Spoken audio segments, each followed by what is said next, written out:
Tu crois que tu vieillis, mais tu te trompes sur l'essentiel. Ce n'est pas ton visage qui vieillit en premier. Ce ne sont pas tes rides, ni tes cheveux blancs, ni même ta mémoire qui flanche parfois au mauvais moment. Non. Les anciens maîtres Shaolin savaient quelque chose que la médecine moderne a mis des siècles à commencer à comprendre et qu'elle n'admet toujours pas complètement. La vieillesse commence dans les os, pas dans la chair, pas dans la peau, dans la structure profonde, invisible, celle qui te soutient depuis le premier jour de ta vie et que tu as complètement oublié depuis. Et aujourd'hui, dans les prochaines minutes, tu vas apprendre à réveiller cette structure, à la nourrir, à lui redonner la vie qu'elle a perdue. Mais avant tout, avant même le premier mouvement, avant la première respiration, je dois te raconter une histoire. Une histoire que très peu de gens connaissent. Une histoire qui a été gardée secrète pendant des siècles dans les monastères les plus reculés de Chine. Une histoire qui commence avec un homme seul, une paroi de pierre froide et 9 années de silence absolu. Il y a environ 15 siècles, dans une grotte creusée dans le flanc d'une montagne au cœur de la Chine, un moine s'assit face à un mur. Il ne bougea pas pendant 9 ans. Pas d'alimentation exceptionnelle. Pas d'équipement. Pas de confort. Juste lui, la pierre, le silence et quelque chose d'invisible que les textes anciens appellent le chi, l'énergie vitale qui traverse toutes les choses vivantes comme un courant électrique silencieux. Cet homme s'appelait Bodhidharma, et ce qu'il fit pendant ces 9 années de méditation immobile face à cette paroi de pierre, aucun être humain avant lui ne l'avait fait de cette manière. Il plongea si profondément dans sa propre intériorité qu'il atteignit quelque chose que nous ne savons même plus nommer dans nos langues modernes.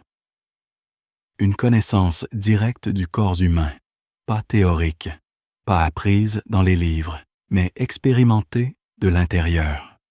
Cellule par cellule, os par os, tendon par tendon. Quand il émergea finalement de sa retraite, Bodhidharma avait quelque chose à transmettre. Il laissa 2 manuels, 2 textes d'une densité extraordinaire, écrits en sanskrit puis traduits en chinois, préservés pendant des siècles avec un soin jaloux par les moines du monastère de Shaolin. Le premier manuel enseignait les arts martiaux, les formes, les frappes, les déplacements qui allaient devenir la base de tout le kung-fu, tel que nous le connaissons aujourd'hui. C'est ce manuel que la légende a immortalisé, celui dont tout le monde a entendu parler, celui qui a donné naissance à des générations de guerriers. Mais le second manuel était différent. Le second manuel était plus précieux. Et il est resté beaucoup plus secret. Il s'appelait Yi Jinjing. Prononce-le lentement, laisse les sons résonner. Yi Jinjing. En chinois classique, ces 3 caractères signifient quelque chose d'extraordinaire. Le traité de la transformation des muscles et des tendons. Mais la traduction la plus fidèle à l'esprit du texte original serait peut-être celle-ci, le manuel du renouveau intérieur. Et c'est exactement ce que c'est. Voici ce que tu dois comprendre avant d'aller plus loin. Depuis des décennies, peut-être depuis des années, ton corps t'envoie des signaux. Des signaux que tu as appris à ignorer, à minimiser, à attribuer à la fatigue, au stress, à l'âge, à 1000 autres causes qui te permettent de ne pas regarder la vérité en face. Tu te lèves le matin et il y a cette raideur, cette pesanteur dans le dos, dans les hanches, dans les épaules. Comme si tes articulations avaient séché pendant la nuit et n'avaient pas encore eu le temps de se réhydrater. Tu ressens une fatigue qui ne disparaît pas avec le sommeil. Tu te couches épuisé, tu te lèves épuisé, et tu passes ta journée à gérer cet épuisement de fond, comme si c'était normal. comme si c'était inévitable. Comme si c'était juste la vie qui se passe ainsi. Tu as des douleurs qui migrent, aujourd'hui dans le bas du dos, demain dans les genoux, et la semaine prochaine dans les cervicales. Des douleurs sans cause identifiable, que les médecins appellent parfois tension musculaire ou stress accumulé. Des douleurs pour lesquelles on te prescrit du repos, de l'ibuprofène et une bonne gestion du stress. Et peut-être, presque certainement, tu as ce sentiment diffus que quelque chose ne va pas. Pas une maladie précise, pas quelque chose que tu pourrais pointer du doigt sur une radio ou une prise de sang. Juste cette intuition profonde que ton corps n'est pas à son meilleur. Qu'il y a quelque part une énergie que tu as perdue et que tu ne sais pas comment retrouver. La médecine occidentale a un nom pour tout ça. Elle appelle ça le vieillissement normal. Elle appelle ça le stress chronique. Elle te propose des antidouleurs, des anti-inflammatoires, des anxiolytiques et, dans les cas les plus sévères, de la kinésithérapie ou de la chirurgie. Li Jingjing a une explication différente. Et cette explication, j'en suis convaincu, est beaucoup plus proche de la vérité. Imagine une rivière. Une belle rivière de montagne, claire, froide, vivante. L'eau y coule avec force. Elle creuse son chemin dans la roche. Elle apporte la vie à tout ce qu'elle touche. Les plantes sur ses berges, les animaux qui y boivent, l'écosystème entier qui dépend de son flux. Maintenant, imagine ce qui se passe si tu construis un barrage. Pas un grand barrage, juste une obstruction partielle. Des branches accumulées, un peu de boue, quelques pierres tombées. L'eau commence à ralentir. Elle commence à stagner par endroits. Des zones mortes apparaissent. La vie se retire de ces zones. La végétation sur les berges commence à jaunir, à n'appuie, à mourir. C'est exactement ce qui se passe dans ton corps. Le qi, cette énergie vitale que les traditions chinoises décrivent depuis plus de 3000 ans et que la science moderne commence à associer au phénomène bioélectrique du système nerveux, doit circuler librement pour que tu sois en bonne santé. Il circule par des voies précises que la médecine traditionnelle chinoise appelle les méridiens. Ces méridiens ne sont pas de simples métaphores. Ils correspondent à des axes de tension faciale, à des lignes de force dans le tissu conjonctif de ton corps. Quand le qi circule bien, ton corps fait ce qu'il est censé faire. Tes muscles se régénèrent efficacement. Tes articulations restent souples. Ton système immunitaire fonctionne à son plein potentiel. Ton esprit est clair et alerte. Ton énergie est stable tout au long de la journée. Mais quand le qi se bloque, et il se bloque chez presque tout le monde dans notre mode de vie moderne, avec ses positions assises prolongées, son stress chronique, son manque de mouvement naturel, alors les problèmes commencent. La douleur n'est pas simplement un signal chimique envoyé au cerveau. La douleur est souvent le cri d'une zone de ton corps qui manque de flux énergétique, qui est en train de mourir de soif au milieu d'un désert de stagnation. Les moines Shaolin avaient découvert quelque chose de remarquable sur la nature du vieillissement. Ils avaient observé, à travers des siècles de pratiques et d'observations minutieuses du corps humain, que le processus de vieillissement n'est pas uniforme. Certaines parties du corps vieillissent beaucoup plus vite que d'autres. Et ces parties qui vieillissent le plus vite ont quelque chose en commun. Elles sont les moins irriguées par le qi. La structure osseuse est en première ligne. Nous pensons généralement aux os comme à des structures inertes, des tuyaux rigides qui servent de charpente à notre corps. Mais les os sont vivants. Ils sont traversés par un réseau vasculaire complexe. Ils contiennent la moelle osseuse qui produit nos cellules sanguines. Ils sont en constant remodelage, des cellules spécialisées appelés ostéoblastes, construisent en permanence du tissu osseux, tandis que d'autres cellules, appelées ostéoclastes, en décomposent. C'est un équilibre dynamique, pas une structure figée. Et cet équilibre, selon Li Jingjing, dépend directement du flux du qi.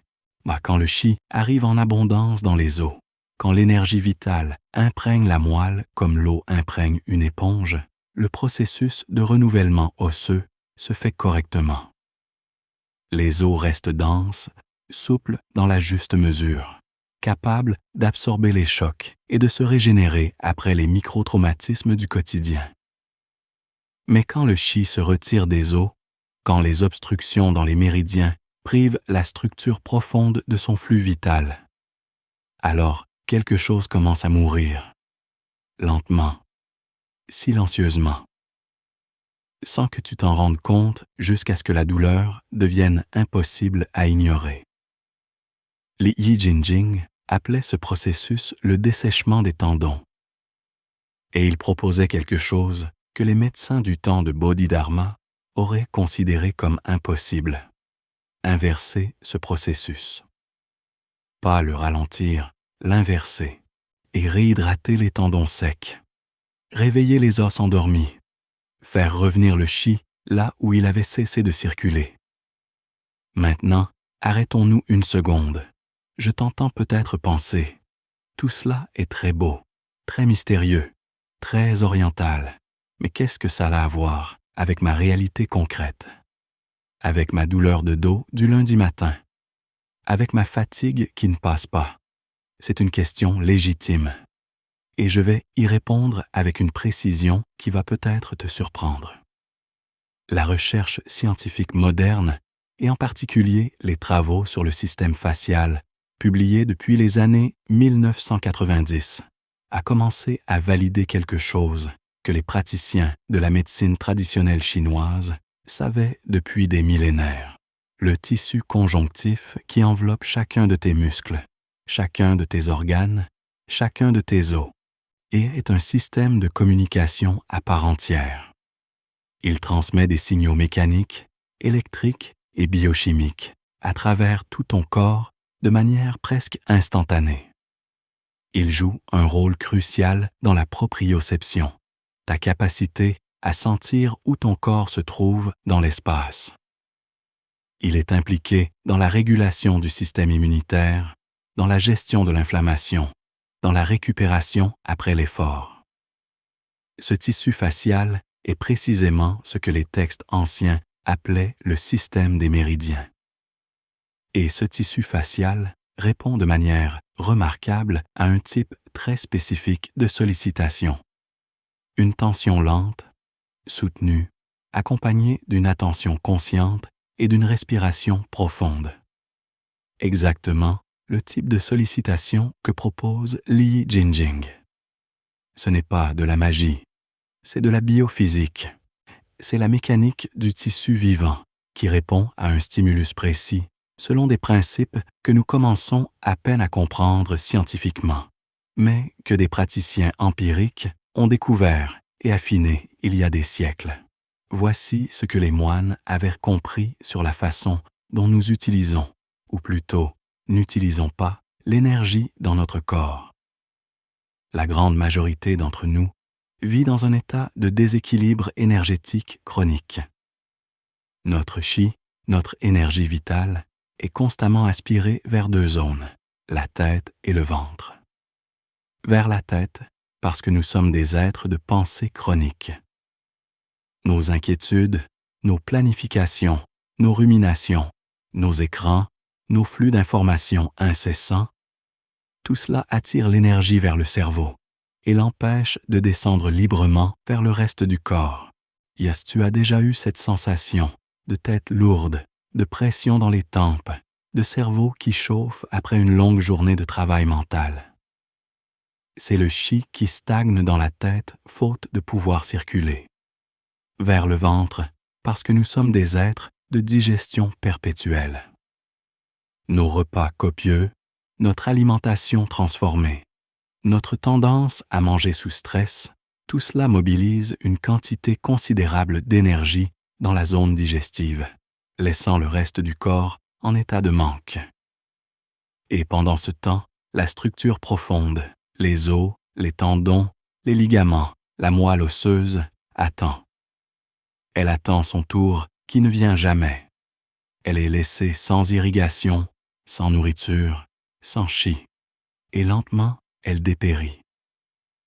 L'Yi Jinjing est précisément la méthode qui permet de redistribuer ce chi, de le faire descendre de la tête vers les extrémités, de le faire pénétrer dans les os comme une pluie longtemps attendue pénètre une terre asséchée, de réveiller une structure qui dort depuis des années, peut-être depuis des décennies.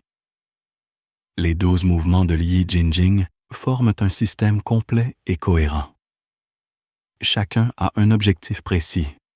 Chacun cible une zone spécifique du corps. Chacun agit sur un aspect particulier du flux énergétique. Mais il y a un premier mouvement, un mouvement fondateur, un mouvement qui est la clé de voûte de tout le système, celui sans lequel les autres ne peuvent pas fonctionner correctement. Il s'appelle Wei Tuo Xianshu. En français, on pourrait le traduire par le gardien présente la massue. C'est la première page du manuel interdit. Et c'est ce que tu vas apprendre aujourd'hui.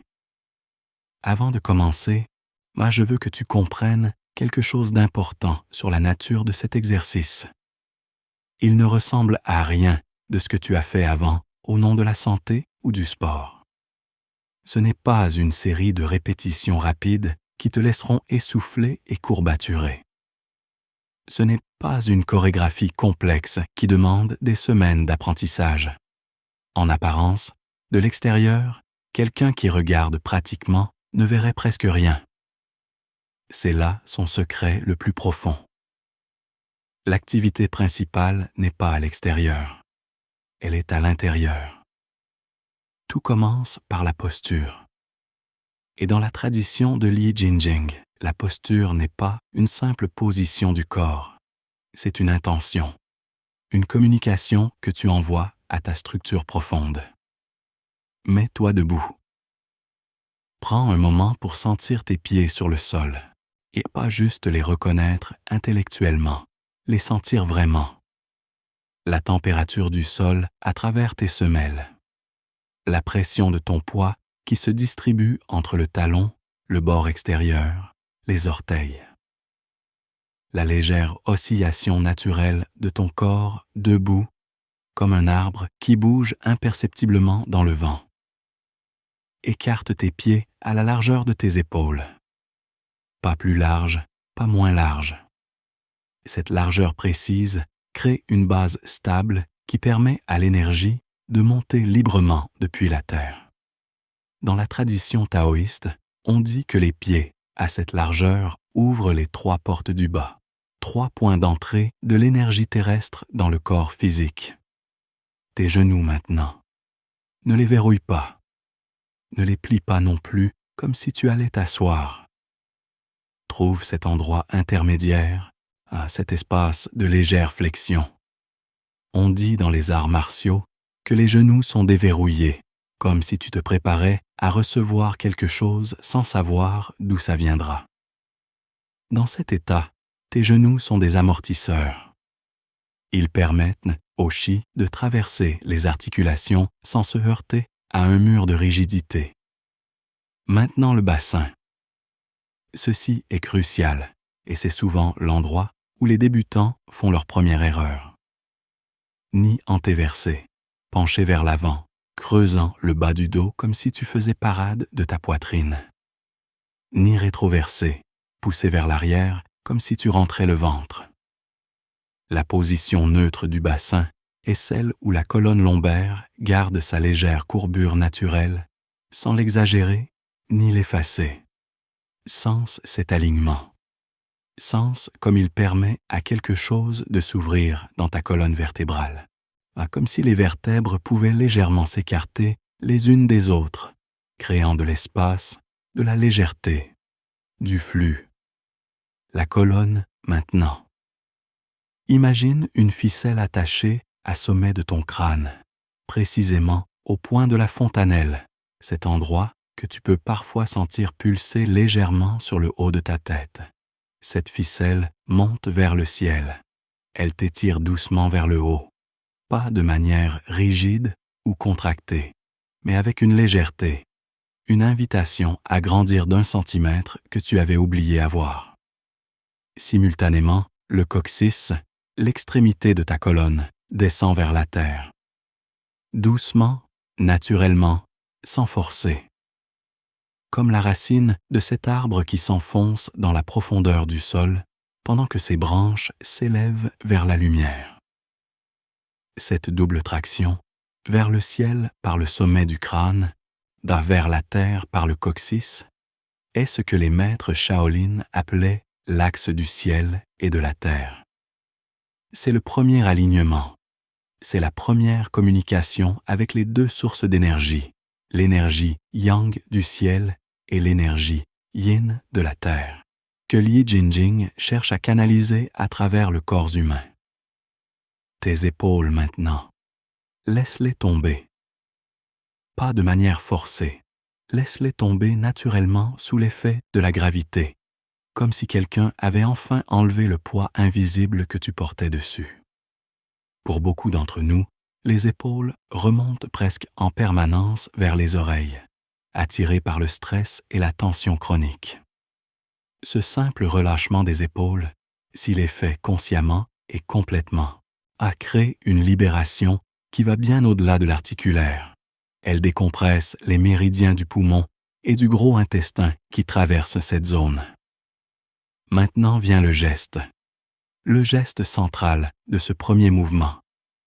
Amène lentement tes mains devant ta poitrine, paume contre paume, comme dans un geste de prière, mais ce n'est pas vraiment de la prière, ou plutôt, c'est une prière d'un type très particulier, une prière adressée non pas vers l'extérieur, mais vers l'intérieur, vers cette intelligence profonde qui réside dans le corps et qui sait exactement comment se régénérer si on lui en donne l'opportunité.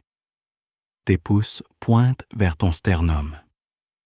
Tes doigts pointent vers le ciel. Tes coudes sont levés à hauteur de tes épaules, formant une ligne horizontale, une barre qui relie les 2 côtés de ton corps, le yang et le yin, et le masculin et le féminin, l'action et la réception. Ce niveau des coudes est important. Dans l'anatomie énergétique de Yi Jinjing, les coudes à la hauteur des épaules ouvrent le méridien du cœur et permet au chi d'entrer dans les poumons et de descendre vers le centre du corps. Et maintenant le secret, ce qui distingue ce geste d'un simple geste de prière que n'importe qui peut faire distraitement.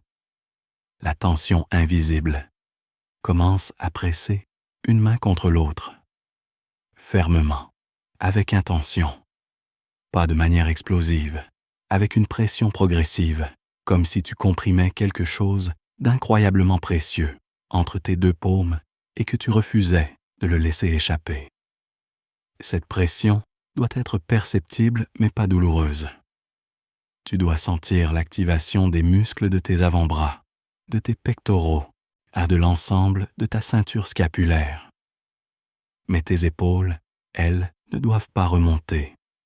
C'est le paradoxe de ce mouvement, une forte activation musculaire dans les bras et la poitrine, combinée à un relâchement total dans les épaules et le cou. Trouver cet équilibre paradoxal est précisément l'un des objectifs de la pratique. La pression crée quelque chose dans ton corps. Elle crée une résistance isométrique, une contraction musculaire sans mouvement visible.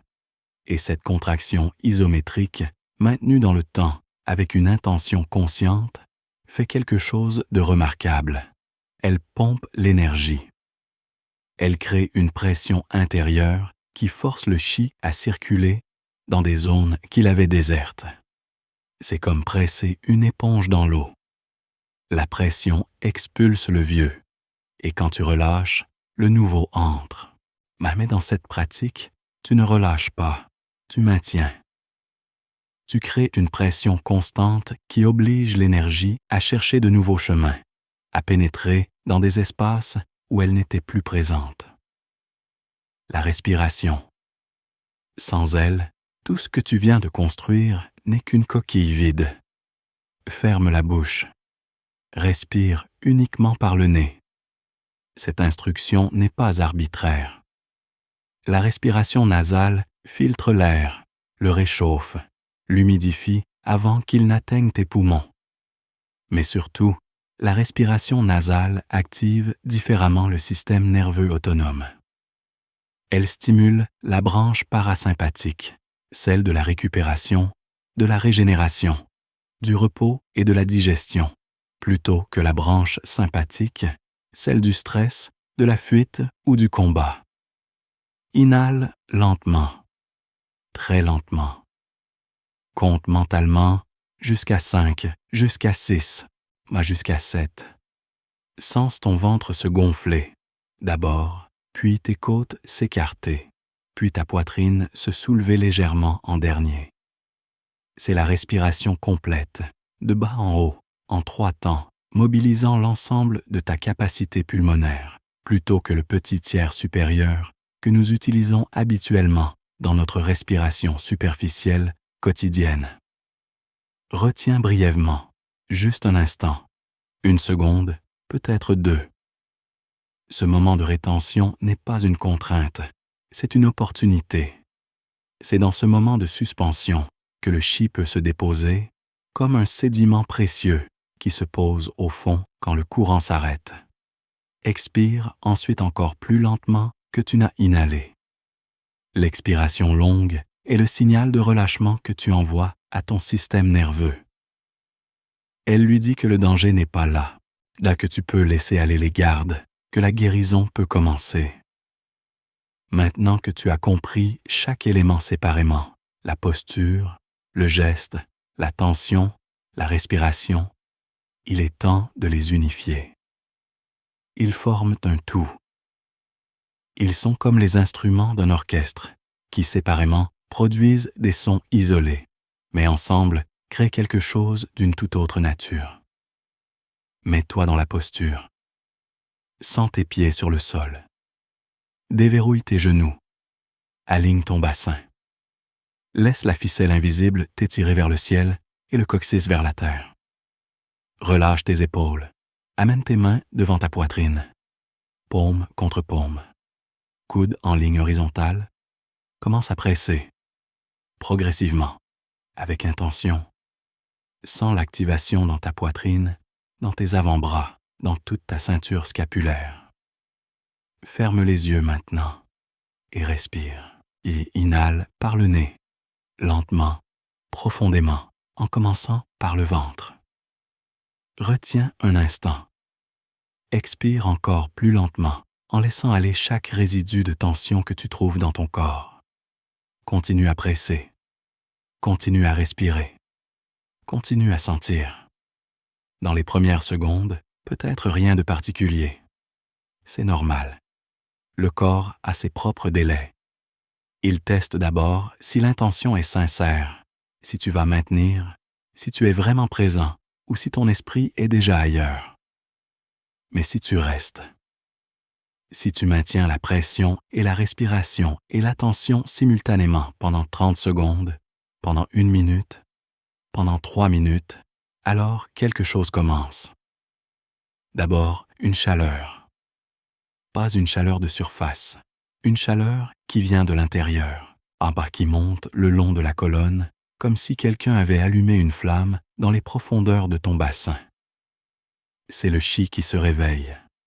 C'est la circulation qui reprend dans des zones où elle stagnait. Peut-être un léger tremblement dans les bras, une vibration subtile dans les muscles.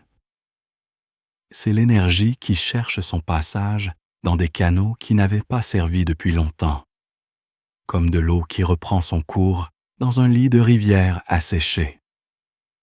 Peut-être une sensation de picotement dans les mains, dans les doigts. Les maîtres Shaolin appelaient ça le réveil des extrémités, le moment où le chi, longtemps cantonné au centre du corps, commence enfin à irriguer les parties les plus éloignées. Et peut-être, si tu es vraiment présent, si ton esprit est vraiment là et non ailleurs, une sensation de légèreté dans la tête. Ah, comme si quelque chose qui pesait s'était allégé. C'est le chi qui commence à redescendre du mental vers le corps, libérant la pression que l'accumulation de pensées et d'inquiétudes maintenait dans ta tête. Il y a quelque chose que les textes de Yi Jinjing répètent à de nombreuses reprises et que j'ai trouvé être d'une vérité absolue dans la pratique. Le corps suit la conscience. Pas l'inverse. Nous avons tendance à croire que nos sensations physiques créent nos états mentaux.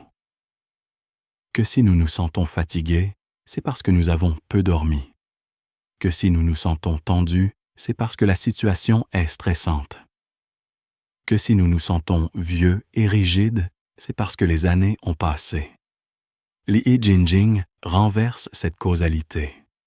La conscience précède le corps. L'intention précède la manifestation physique. Là où tu diriges ton attention, pleinement, sans division, sans cette partie de toi qui est déjà ailleurs, en train de penser à la liste des courses ou à la réunion de demain. Là se déplace aussi l'énergie. C'est pourquoi la fermeture des yeux pendant la pratique n'est pas facultative. C'est pourquoi la respiration consciente n'est pas un simple accompagnement, c'est le véhicule. C'est pourquoi la visualisation que je vais te demander maintenant n'est pas une fantaisie symbolique, mais une instruction technique précise. Pendant que tu maintiens la pression de tes mains l'une contre l'autre, pendant que tu respires profondément par le nez, visualise quelque chose de précis. Visualise une lumière chaude, dense, d'une couleur que tu choisis toi-même, peut-être or, peut-être blanc laiteux, ici peut-être un orange chaud comme des braises. Cette lumière est au centre de ta poitrine, à l'endroit où se trouvent tes paumes pressées l'une contre l'autre. Et maintenant, avec chaque inspiration, visualise cette lumière qui se condense, qui se densifie, qui devient plus intense. Et avec chaque expiration, visualise cette lumière qui se diffuse, vers le bas d'abord, vers le ventre, vers le bassin, vers les hanches, puis vers la colonne, pénétrant dans chaque vertèbre, les baignant de l'intérieur, puis vers les épaules, les bras, jusqu'aux poignets, jusqu'aux doigts, puis vers le haut, vers le cou, vers le crâne. Cette lumière est le chi que tu pompes avec tes mains. Cette lumière est l'énergie que la pression isométrique libère et que la respiration transporte.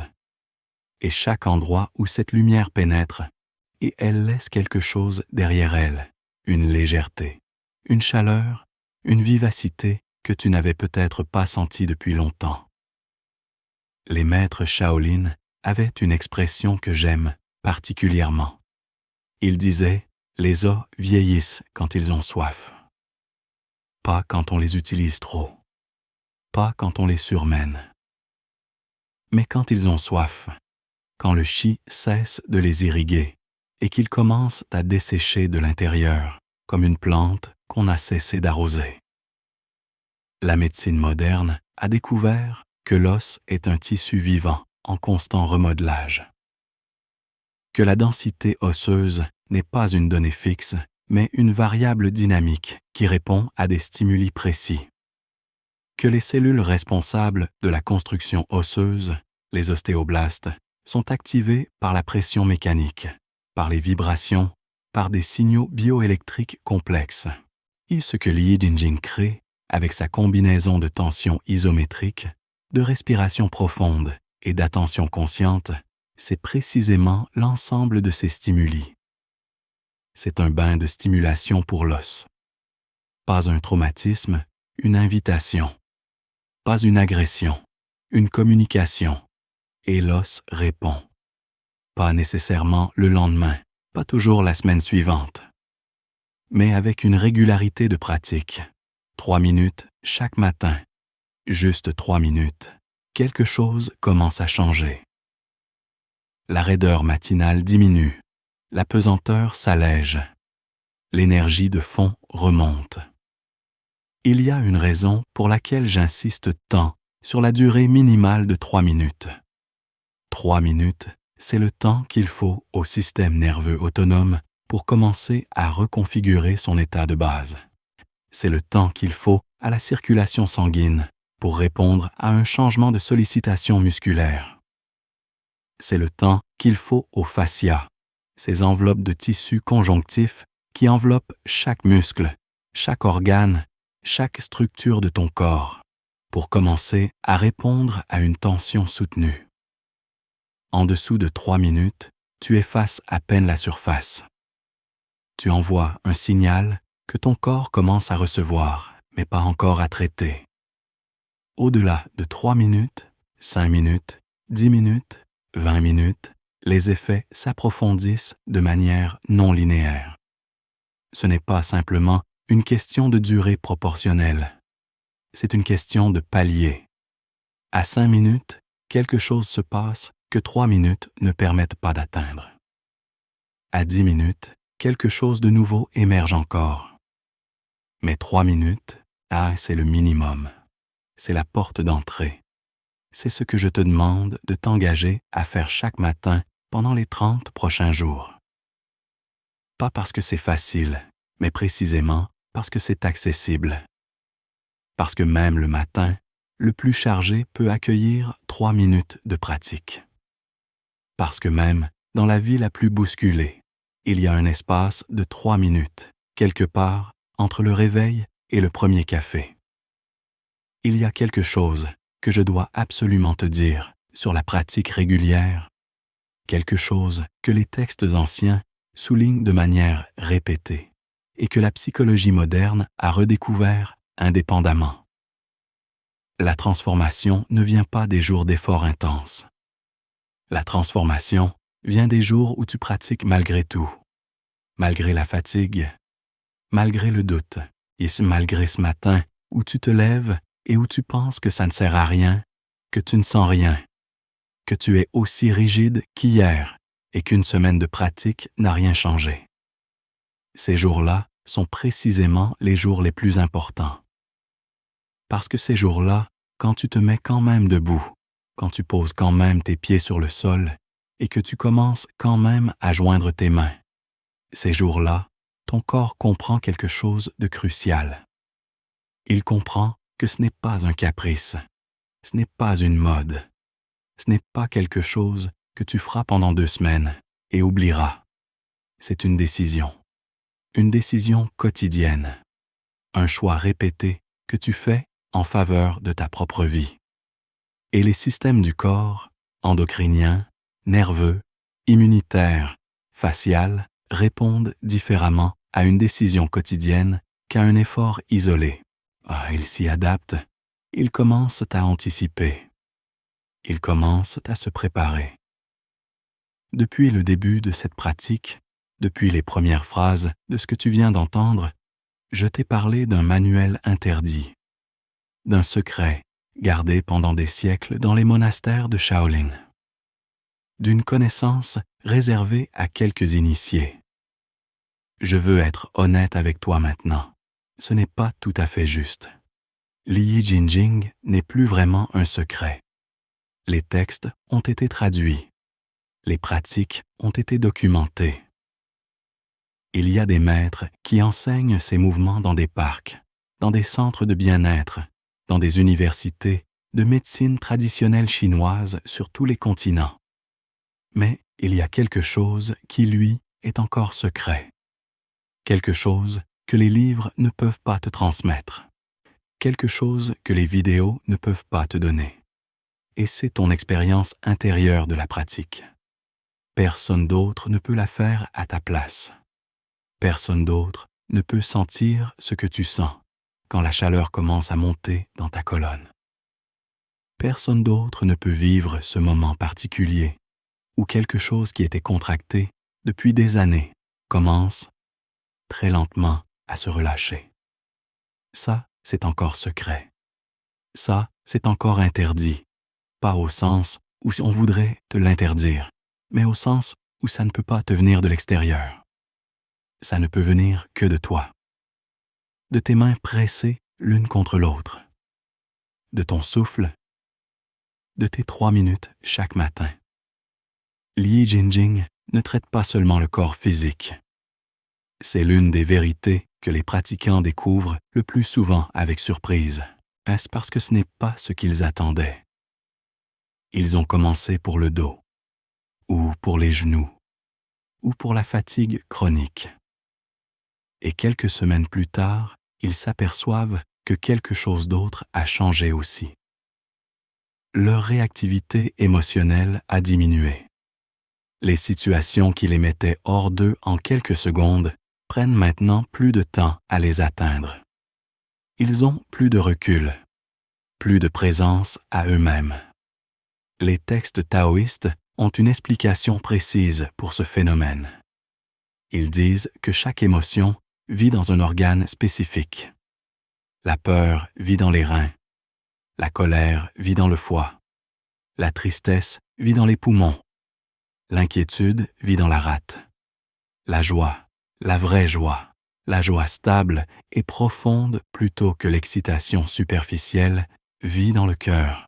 Quand le chi ne circule pas correctement dans ces organes, les émotions négatives qui y résident s'accumulent comme de l'eau stagnante dans un étang sans courant. Elles débordent de plus en plus facilement. Elles colorent chaque perception, chaque relation, chaque moment de la journée. Yi Jinjing, en faisant circuler le chi à travers ses organes, fait quelque chose de remarquable. Il nettoie ses étangs. Il n'efface pas les émotions.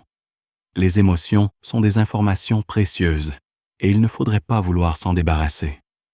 Mais il fluidifie leur passage. Il les fait circuler plutôt que stagner. Il transforme l'émotion bloquée en émotion traversée, vécue et relâchée. Les 12 mouvements de Yi Jinjing forment un voyage complet à travers le corps. Ce premier mouvement, le gardien présente la massue, ouvre la voie. Il établit la connexion ciel-terre. Il active le centre de l'énergie dans la poitrine. Il réveille les méridiens des poumons et du cœur. Il commence le processus de redistribution du chi vers la structure profonde. Le deuxième mouvement ira plus loin. Il fera descendre le chi encore plus profondément, vers les organes internes, vers la zone du ventre qui abrite le deuxième cerveau, dont la science parle de plus en plus. Il travaillera sur ce que les textes anciens appelaient les émotions toxiques stockées dans les entrailles et que la gastro-entérologie moderne redécouvre sous le nom de stress viscéral. Le troisième mouvement touchera aux épaules et à la nuque, cette zone que presque tout le monde qui vit dans notre monde moderne porte comme un poids invisible, un joug de tension qui ne se relâche jamais complètement même dans le sommeil. Et ainsi de suite, 12 mouvements, 12 étapes d'un chemin de retour vers toi-même. Il y a une phrase qui revient dans presque toutes les versions du texte de Yi Jinjing, transmise de maître en maître depuis des générations, et que je veux te laisser comme point d'ancrage pour ta pratique. Elle dit « Là où va l'esprit, le chi suit. Là où le chi circule, le sang peut courir. Là où le sang court librement, la vie peut s'exprimer pleinement. Ce n'est pas une métaphore poétique. C'est une instruction opérationnelle. Ton esprit, ta conscience, ton attention, ton intention est le premier outil de ta guérison. Avant les exercices, avant les mouvements, avant même la respiration. L'intention claire, posée, déterminée est de te retourner vers ton propre corps avec curiosité et bienveillance plutôt qu'avec frustration et impatience. C'est le premier acte de transformation. Et c'est aussi, souvent, le plus difficile. Parce que nous avons appris à traiter notre corps comme un outil, à l'ignorer quand il ne se manifeste pas en douleur. à ne lui prêter attention que quand il réclame à grands cris ce que nous lui refusons depuis longtemps. Nous l'utilisons, nous l'épuisons, nous l'exploitons, et puis nous lui reprochons de vieillir, de s'user, de ne plus être capable de ce qu'il faisait à 20 ans. Yi Jinjing te demande une autre relation. Il te demande de revenir. Pas avec culpabilité. La culpabilité est inutile ici. Avec curiosité.